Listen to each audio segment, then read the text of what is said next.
una persona muy especial para nosotros, una persona que le ha dedicado toda su vida a los derechos del niño y adolescente, como es la doctora Carmen Pérez Barbosa, para la cual pido un aplauso por su presencia.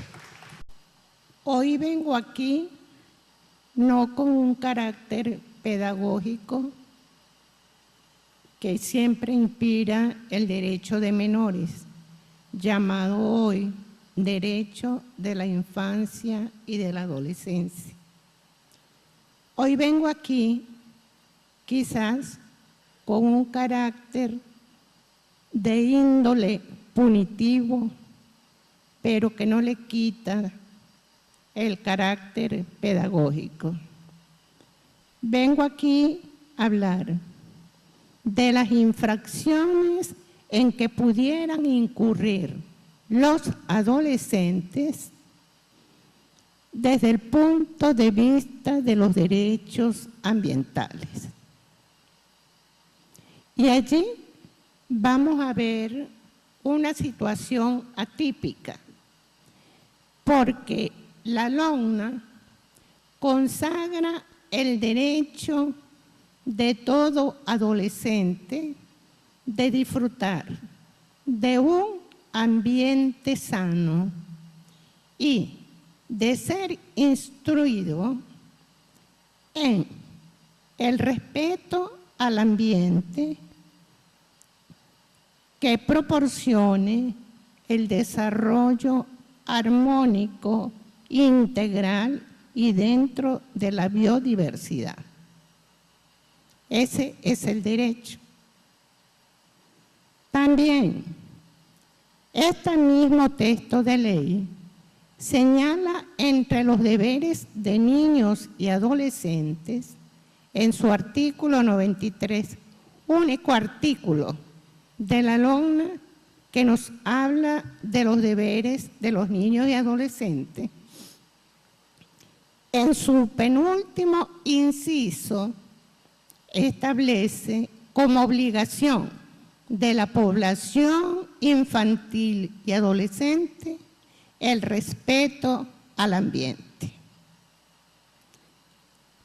Si a ello sumamos lo que está establecido en la Convención Internacional sobre Derechos del Niño, que es ley en Venezuela, aprobada en el mes de octubre del año 1998. Allí se señala, cuando desarrolla el artículo 29, dedicado a la educación, que todo niño debe ser instruido en la formación de un ambiente que sea sano y ecológicamente equilibrado. ¿Qué ocurre cuando hay una invasión? Estos derechos están siendo transgredidos. ¿Por quiénes? ¿Quiénes los transgreden? Los transgreden sus progenitores, en defecto de ellos, su representante legal, y en ausencia de representante legal será el responsable, que en materia de representación son las 3 categorías que establece la LONNA para que a nivel de familia se instruya, se defienda y se forme en valores los niños y los adolescentes. Si esta transgresión ocurre por parte de las personas que representan a un niño y a un adolescente y que están como invasores en predio ajeno, allí se le transgrede por parte del propio progenitor el derecho de estas criaturas. Pero es que no es solo eso, se le está maleducando, se le está malformando en lo que llamamos la formación de la ciudadanía, es decir, en la ciudadanía de la infancia, donde se exige y se le garantiza a toda la población, a toda esta parcialidad humana que sea menor de edad, el disfrute pleno de sus derechos, pero también el cumplimiento de sus deberes a medida de que va transcurriendo su proceso evolutivo. Es decir, a mayor capacidad, mayor será la responsabilidad del niño y del adolescente. En materia punitiva, observo lo siguiente: todo niño menor de 12 años no es sujeto de derecho penal. Eso no quiere decir que no pueda cometer delito. Por supuesto que puede cometer delito, pero no puede ser sometido a un proceso penal. En este caso, los órganos administrativos del Estado en materia de protección infantil dictarán la medida de protección correspondiente. Estos órganos son el Consejo de Protección de Niños y Adolescentes, que debe existir en cada municipio, y los consejos de derecho, que también deben existir en cada municipio y que se encargan de la defensa de los derechos colectivos y difusos de niños y adolescentes, así como de la tutela judicial efectiva.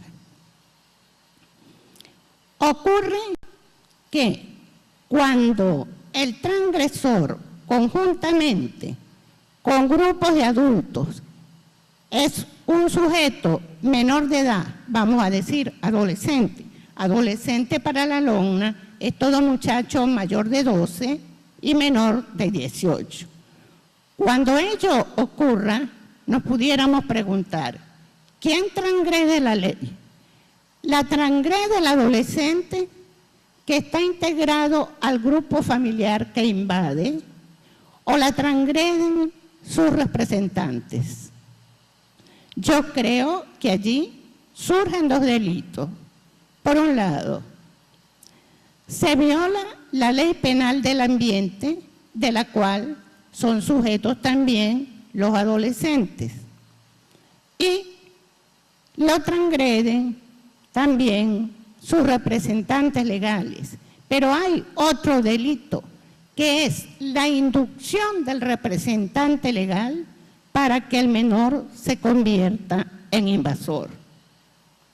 Ante este hecho, ¿qué ocurre? Aquí Jorge hablará sobre la flagrancia. Y yo me pregunto, bueno, si hay un estado de flagrancia, era para que de una vez el fiscal solicitara que el juez declarara la situación de flagrancia, y si el juez de control lo declaraba así a petición fiscal, pues de una vez ese juez pudiera dictar la decisión correspondiente, no la medida cautelar, que al fin y al cabo es cautelar, es provisional. Ha podido dictar una decisión definitiva. Para no pasarme de tiempo, porque hablar de la infancia quizás ocupa mucho tiempo, pese a que pocos son tomados en cuenta a veces los muchachos, como le dije a Marco Tulio, que estoy muy congratulada porque aquí tomaron en cuenta los menores. Y aquí los vamos a ver no solo como transgresores, sino también como titulares de los derechos al ambiente, a gozar de un ambiente equilibrado, consagrado en la Convención Internacional y en la LONNA. Y este derecho al disfrute de un buen ambiente forma parte de los derechos que en materia de derechos humanos se llama derechos de la quinta generación, que no son otros que los derechos a la solidaridad. Es decir, se protegen derechos colectivos y difusos. Derechos para los que están hoy, pero derechos para los que estarán mañana. Haciendo la diferencia que cuando hablamos de derechos colectivos, podemos identificar a la persona transgresora de esos derechos colectivos. Podemos identificar a las víctimas de la transgresión de esos derechos colectivos. Y cuando hablamos de derechos difusos, hablamos de los derechos de las personas que estarán hoy, pero también de los derechos que estarán mañana.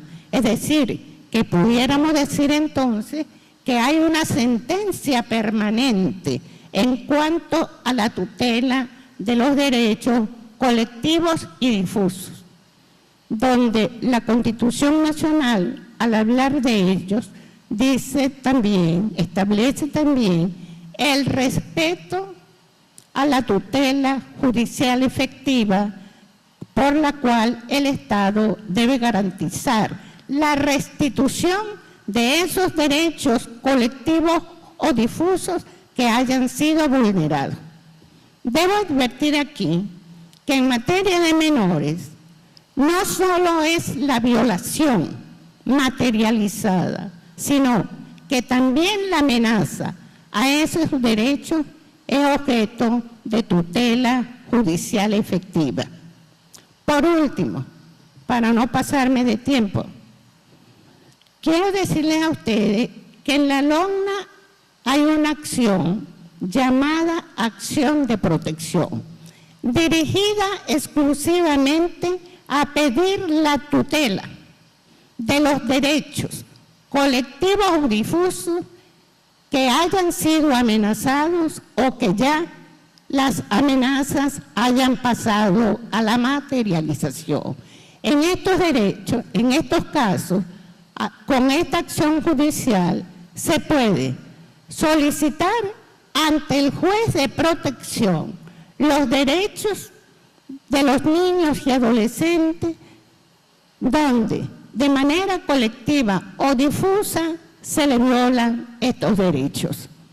Ahora, sobre esto es bueno recordar que hay una decisión de la Corte Suprema de Justicia, no sé si habrá sido modificada, que establecía que Corte Suprema de Justicia, que hoy es Tribunal Supremo, pero yo como estoy con el lenguaje antiguo, yo estoy con el lenguaje de la cuarta y no de la quinta, entonces es necesario aquí señalar lo siguiente, que allí en esa sentencia la Corte establecía que hasta tanto no se dictara la ley respectiva, la tutela judicial efectiva para la protección de los derechos colectivos o difusos, no podían solicitarse. En este caso, la LOGNA se adelantó al pronunciamiento de la Corte Suprema de Justicia porque en su articulado consagró esta acción de protección exclusiva para pedir la protección de los derechos colectivos y difusos. Por último, quiero terminar diciendo que si los grupos familiares incitan al adolescente, al niño, a la transgresión de derechos, invocando una necesidad, están destruyendo lo que la LOGNA prevé como la formación de la ciudadanía, de la infancia y de la adolescencia. Y me pregunto, ¿será que en esta invasión hay niños y hay adolescentes? Vaya usted a saber. ¿Será que si hay niños y adolescentes no han sido identificados? ¿No será que se le está violando por parte de quien nos representa su derecho a la identidad? Reflexión que llevaría a señalar que en este caso pudiera haber una violación por obstrucción a la identificación del niño o del adolescente. Muchas gracias.